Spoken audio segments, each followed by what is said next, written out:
Mean Mistreater, welcome to 69 Faces of Rock. How are you guys doing today? Killer, we're stoked to be here. Excellent. Introduce yourself and tell me what you do in the band. I'm Janiece Gonzales, I'm the lead singer of Mean Mistreater. I'm Quinten Lawson, I play lead guitar in Mean Mistreater. Excellent. So how did you get started on your new album, Do or Die? We got on that real quick.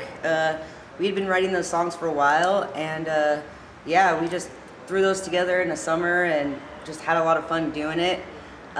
Just about good times, and we were having those, so it was pretty fluid and rad. Yeah. The title itself indicates that you might have been a little bit under pressure, Do or Die. Is that the case, or is that a mistaken identity here?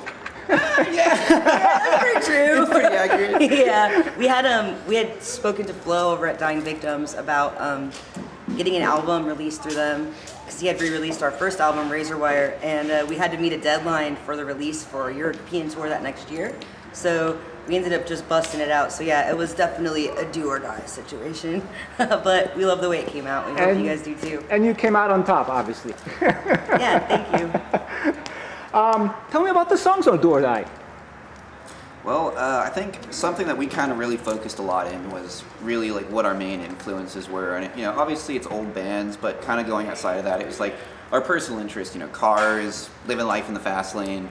And I think putting all that together with the added pressure like a Crucible, it really put out a product that represented that. Definitely, I agree. Any favorites that you're going to be playing live from the new record? We never really have played a few of these songs. One of them is like a pretty rock and roll song from our album Road Dogs, and it's about being on the road, as you can imagine.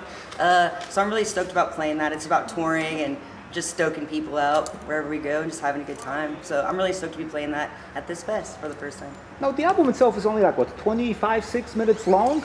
But it's pushing 30. Yeah, it's getting there, but it does have a punch, you know? Yeah, we really like just the all killer, no filler, you know? Short and sweet? Yeah, I mean, nowadays people's attention spans are like goldfish. So yeah, we just tried to get it out, and we're stoked on it, and we hope you put it on repeat. That's right.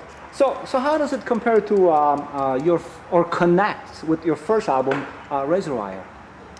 I'd say honestly, it kind of is just like a stepping stone, because we were really proud of that album, and it's something that it flowed naturally. There wasn't any time restraint on it. So we kind of figured out what we wanted to do. So when the second album came around, it really was just like, okay, where do we go from here? And we're like, faster and harder. And boom, it worked out. Yeah. Definitely.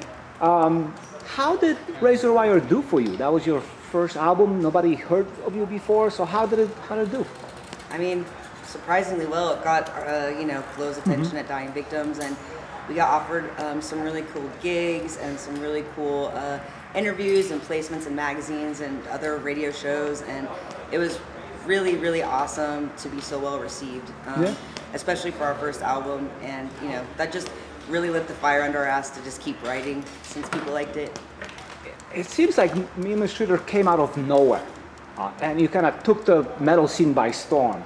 Tell me about the formation of the band. How did you guys meet each other? So I think it really starts with Alex and Janiece. So, they go back much further than Mean Mistreater did.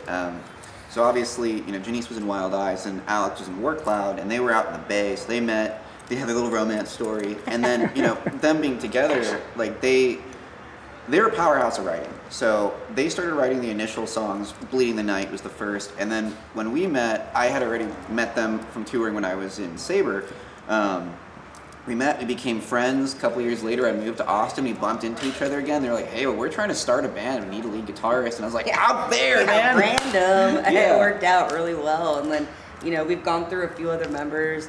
Not like through them, but, just things like we were pretty fast paced at that point, just putting the band together. So some people just had other obligations. And we just, I think, finally have found like the most gelled group. And we're just stoked. Explain the name, Mean Mistreater. I actually had the idea for that name quite a while ago, maybe like 8 years ago. I'm a really big proto-metal, fucking 70s hard rock fan, and I really love Grand Funk Railroad, obviously. That's where a lot of people feel like I got that name from, and it's true. It's also a Muddy Waters song.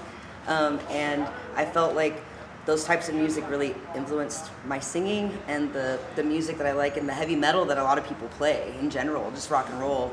And being that we're not like identifying solely as like super heavy metal, I thought it was a really cool name for us to push into this, you know, big scene, since it's such a powerful name. It is. And I thought it was just like a really cool way to show appreciation for the dudes that did it before us, you know? Now, my personal connection to this name was Deep Purple's Mistreated, Yeah, that which is one of the most ultimate songs ever. Yeah. fun. I mean, there's actually, Great White. yeah, yeah. I was like, there's a lot of songs in it. Yeah, Right, so who's the meanest in the band? probably me. Yeah, I'm Italian and Mexican, man. Sometimes I get fired up, but not me. And when me, you get but- fired up, what happens? Shit, you don't want to know, man. I'm just kidding.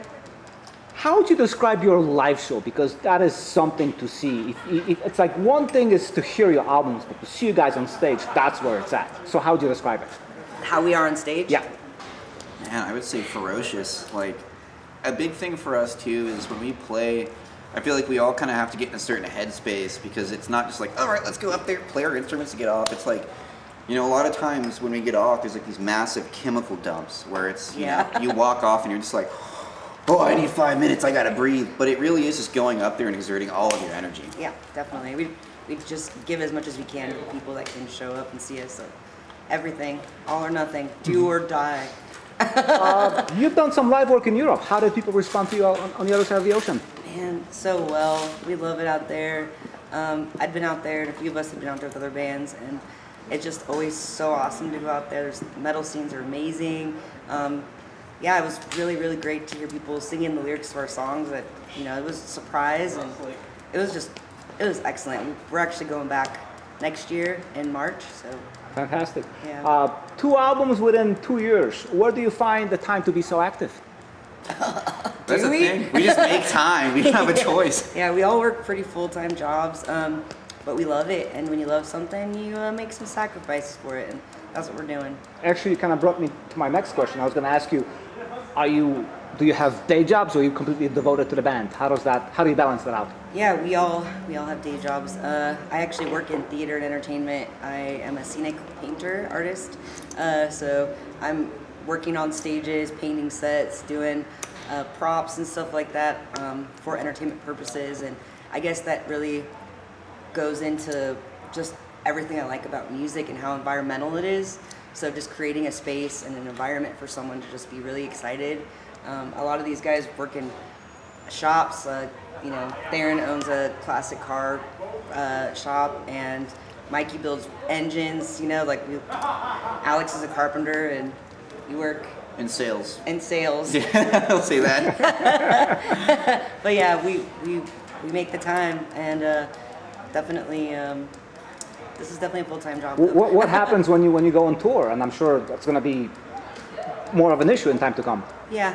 Well, I think a big part of that is just like really focusing on how we prioritize our time, because we'll always try our best to make a tour work, and especially if it's something we want to do Europe, you know, supporting a band, you know, even good friends trying to do a run in Texas. Our thing is like, if we can find the time, we will make the time, whether it be sacrificing, you know, a lot of us have put jobs on the line for music, our own personal time or personal lives, but at the end of the day, you know, once we hit it and do it, it makes everything worth it. And speaking of touring, how easy or difficult is it for an up-and-coming band like yourself? I mean, it can definitely be difficult. You got to start somewhere. You got to pound the pavement at first. I feel like that's a good thing to let younger bands know, is that like you're not going to just get out there right away and have like this great, you know, tour. But that's just kind of part of it. It's kind of like how you grow, and you can write some killer songs about that stuff too. You know. Okay. Finally, if you were to describe your band to someone who's never heard you or seen you, what words would you use? Ferocious, aggressive, fast, loud, and dirty. Yeah, I agree. Yeah, I feel like just a good time, you know. In your face. In your face, just good time, yeah. Yeah, to quote Phil, Filthy Phil, "We're in your face, man!" Indeed. Thank you! Of course, thank you so much. Thank you so much.